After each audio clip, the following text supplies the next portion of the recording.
자, 그럼 라그랑주가 4차 방정식도 1차 방정식으로 변환해서 방정식을 풀어봤겠죠. 그 과정을 한번 보겠습니다. 자, 먼저 4차 방정식. 자, 우리 4차 방정식은 x의 사성 플러스 px의 자성 더하기 qx 더하기 r은 0 해서 x의 삼성항을 제거할 수 있었죠. 자, 그리고 난 다음에 자, s의 제곱, t의 제곱, u의 제곱을 근으로 하는 3차 방정식으로 변환할 수가 있죠. 기억이 안 나시는 분은 제 이전 동영상 4차 방정식 해법 부분을 참고해 주세요. 자, 그러면 요 세 개의 근으로 만들어지는 3차 방정식을 만들 수가 있겠죠. 전개하면 자, 이런 식으로 되죠. 자, 그럼 근과 계수의 관계에서 21, 22, 23처럼 y의 3차 방정식 각각의 계수는 이런 식으로 4차 방정식의 계수들로 대체가 되죠. 자, 그럼 결국에는 s의 제곱, t의 제곱, u의 제곱을 근으로 하는 3차 방정식 근을 구하는 거죠. 자, 그럼 자, 우리 앞에서 3차 방정식의 근 알파, 베타, 감마로 이루어진 1차 방정식을 만들었죠. 자, 이번에는 s제곱, t의 제곱, u의 제곱으로 구성된 3개의 1차 방정식을 만들면 되겠죠. 자, 24, 25, 26이 3차 방정식의 근이죠. 자, 요걸 똑같이 앞에 3차 방정식의 근을 3개의 미지수를 갖는 1차 방정식으로 만드는 과정하고 동일하게 처리합니다. 자, 29번식 같은 경우는 y의 3차 방정식을 다시 y제곱이 없는 3차 방정식으로 변환을 할 수가 있죠.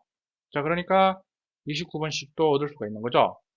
자, 그럼 27, 28, 29 3개의 식을 이용해서 s의 제곱, t의 제곱, u의 제곱을 구해야 된다 이거죠. 자, 구하는 방법은 우리 앞에서 구한 3차 방정식의 과정을 따르는 거죠. 3차 방정식에서는 3개의 근이 알파, 베타, 감마였죠. 4차 방정식에서 변환된 3차 방정식은 알파는 s의 제곱으로 취한하고 베타는 t의 제곱이죠.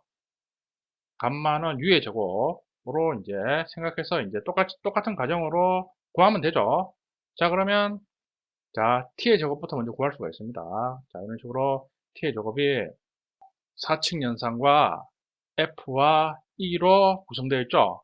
f와 e는 당연히 제곱근과 4차 방정식의 개수로 구성되어 있죠. t의 제곱은 4층 연산과 제곱근 4차 방정식의 개수로 표현된다 이거죠. 똑같이 u도 구해보면 4층 연산과 제곱근 방정식의 개수로 표현된다 이거죠. s도 똑같이 구할 수가 있죠. 자, 그럼 최종적으로 우리가 구하는 방정식은 4차 방정식의 근이겠죠. 알파, 베타, 감마, 델타죠. STU는 마이너스 8분의 Q의 관계를 이용하는 거죠.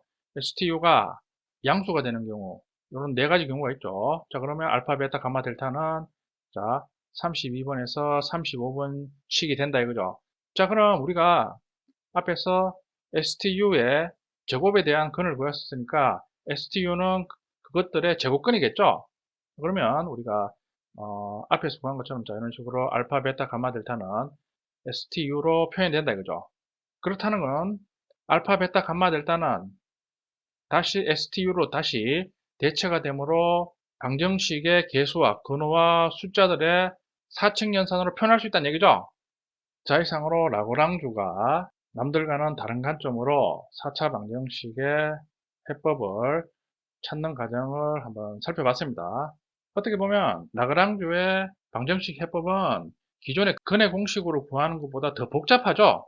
라그랑주의 아이디어는 방정식의 근을 1차 방정식으로 표현해서 풀면 결국 1차 방정식의 각각의 근을 구하면 그거는 자동으로 근호와 숫자, 실수겠죠, 실수나 그리고 방정식의 개수의 4층 연산으로 표현이 된다 이거죠.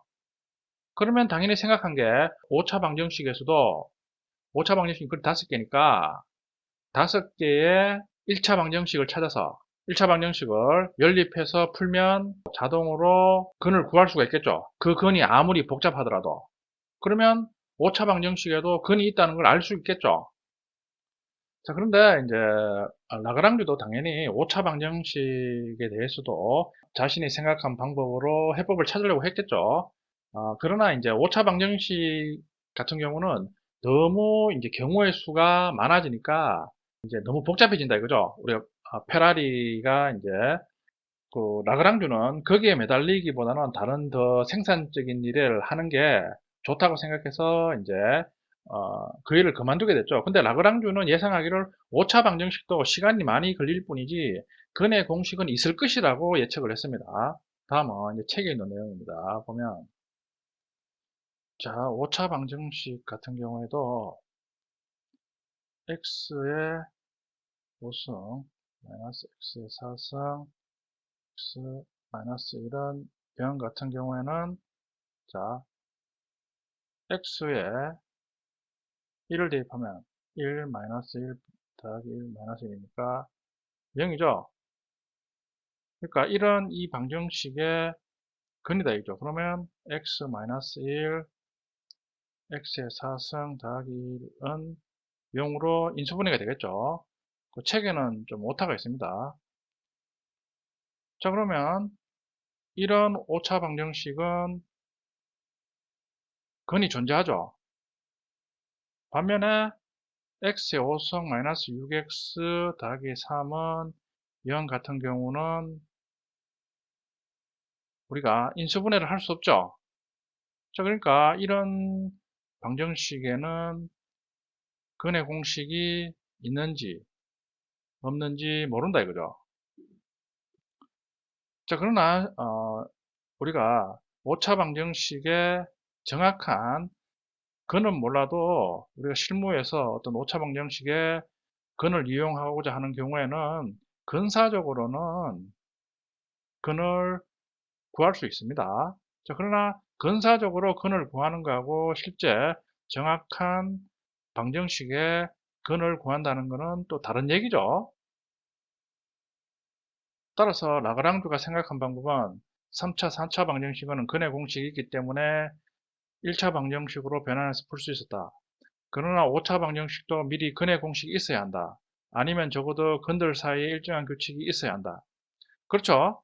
우리가 라그랑주 방식으로 방정식을 풀 수 있었던 것은 3차와 4차 방정식에는 근의 공식이 있었죠. 그러니까 가능했다 이거죠. 근데 5차 방정식은 근의 공식이 없으니까 라그랑주의 방법으로는 한계가 있는 거죠. 자, 그렇지만 라그랑주 방식으로 우리가 방정식을 풀었을 때 얻은 중요한 성과는 라그랑주는 적어도 기존에 사람들이 했던 방법과는 다르게 접근했죠. 그러니까 라그랑주는 어렴풋하게 더 이상 방정식의 근을 구하는 게 기존 방법으로는 안 되고 근들 사이에 어떤 일정한 규칙성이나 패턴을 찾는 게 중요하다. 이걸 간파했다 이거죠. 이런 라그랑주의 생각이 뒤에 갈루아한테 전달되어서 갈루아는 라그랑주의 생각을 더욱더 발전시켜서 단지 계산으로만 근의 공식을 발견하려고 하기보다는 근들 사이의 관계를 고려하고 생각해서 군의 개념을 만들었죠. 그리고 난 다음에 이 군을 이용해서 오차 방정식 이상의 오차 방정식에서는 근의 공식이 존재하지 않는다는 것을 증명했죠. 라그랑주가 이 방법으로 방정식을 풀 수 있는가를 시도했을 때 문득 든 생각이 기존의 다른 수학자들이 오차 방정식 해법을 찾으려 했거나 라그랑주가 지금 오차 방정식 해법을 찾으려 했던 시도는 모두 실패했다. 그러나 누구도 왜 실패했는지 대해서는 의문을 품지 않았다. 이유는 여러 가지가 있겠지만 내 나름대로의 생각으로는 라그랑주를 포함한 이전 수학자들은 기존 틀에서 문제를 해결하려고 했다. 그렇죠? 그 기존 틀이라는 거는 우리가 이렇게 알다시피 복잡하게 수식을 써가지고 그 수식에서 이제 우리가 원하는 답을 찾는 방식이죠. 라그랑주도 그런 식으로 해서 방정식 해법을 찾으려고 그랬다 이거죠. 그러나 기존의 근들을 개수나 수식으로 계산하는 방법으로는 해결되지 않았다. 그런 문제를 다른 관점으로 바라보아야 한다. 라그랑주의 관점도 물론 실패했다.